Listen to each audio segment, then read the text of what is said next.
A day in the life. Ping, ping, ping, as my pickaxe made the sound. Work or you don't eat, as the captain of the military shouted. You, he yelled out and pointed at a worker. Work harder or go to the dungeon. No, please, I'll work harder, he begged. My hands were so blistered from the wooden handle it felt like needles puncturing my skin. The whole thing was splintery. It was a sandy ground with no shoes on. Brutal. It's almost lunchtime, I thought to myself. All right, ladies, time to eat, the captain said. All the workers, including me, rushed to the tables, waiting for the food to come. Then the soldiers started pouring some gross-looking soup. It was a color, I don't know, wasn't even a color. Then they left. We ate as fast as we could so they wouldn't be able to take it while we're busy eating. Okay, 5 minutes are up. Time to head back to your camps, the captain said. All of us got up gradually from the table and started to stumble back to our camps. Faster, ladies, the captain yelled. As they shot bullets in the air, we all sprinted back to our camps as they were laughing at us. We quickly closed all the doors and went straight on our rags. The air was so bad it felt like I was being suffocated. At around 2 in the morning you could hear all the soldiers snoring loudly. Then a loud trumpet disturbed the silence in the air and all the troops got up securing the area. Then told us to start mining. Again I swung my pickaxe up and down. Then all of a sudden I heard noises everywhere and decided to take a look. Well, it wasn't a good idea because the rebellion started racing down the steep hill trying to save us. But after an hour they retreated. I didn't see or hear them later that day.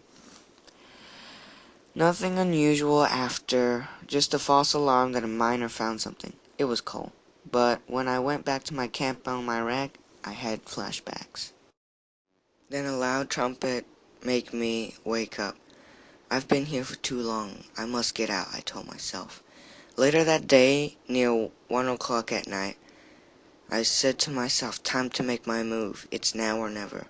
I slowly opened the door, checked if anyone was awake, then sprinted to the trees. Then I heard voices saying something like, stop right there, but I kept running.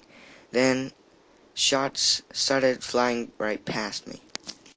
Until finally I reached the end of the forest. Then they stopped chasing me, so I yelled out hallelujah out loud, and I kept following the footsteps that were just in front of me. I assumed it was a rebellion since it was not too long ago, so I followed them. I kept walking and walking in the giant desert, but I found nothing. Until later that day I found an oasis. It was in the middle of a desert. Then I had confidence. When I was walking towards the oasis, then I found a well. So I jumped to the bottom of it and found water. So I drank as much as I could. Then I heard kid voices coming closer, so I went up the stairs to take a look. All the kids were bony like they haven't eaten since a week. Another group of boys walked right past the oasis. I asked where they were going. They said some other place. I said where was their camp. They said it was just a couple miles behind. So I followed them. When I got to the camp, I found that some people had worse conditions than others.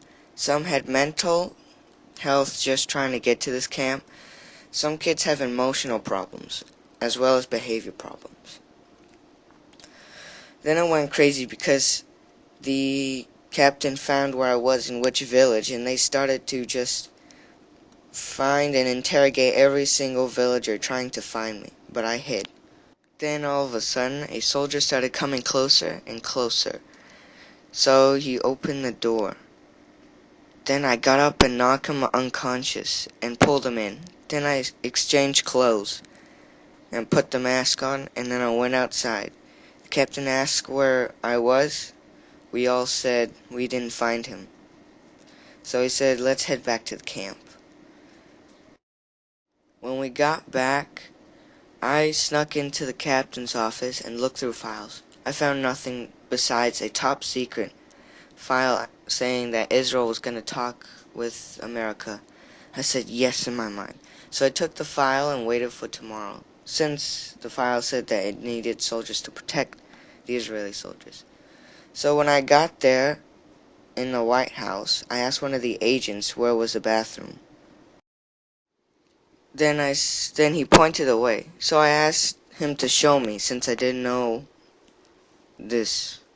where the bathroom was.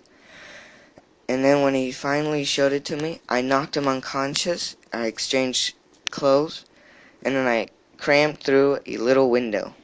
But now, since I made it, I'm a free man